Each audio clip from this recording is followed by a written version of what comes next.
Ədədi silsiləyə aid suala baxaq. Şərtdə deyilir ki, ədədi silsilə üçün S13 bərabərdir 78 olarsa A7-ni tapın.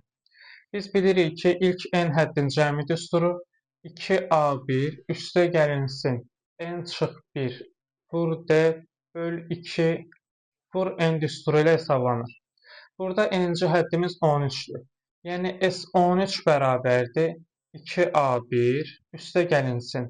N-in yerinə 13 qoysaq, 13 çıx 1 12 eləyəcək.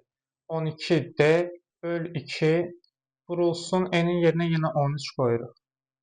S13-ü bizə verib 78-dir. 78 bərabərdir.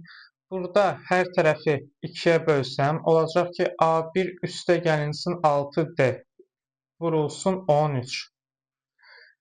A1 üstə gəl 6D-ni buradan tapmaq istəsəm, 78 böl 13 cavab eləyəcək 6.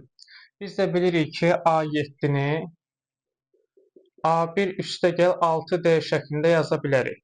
Buradan da A1 üstə gəl 6D-ni tapmışıq 6-dır. Deməli, A7 özü 6-ya bərabərdir.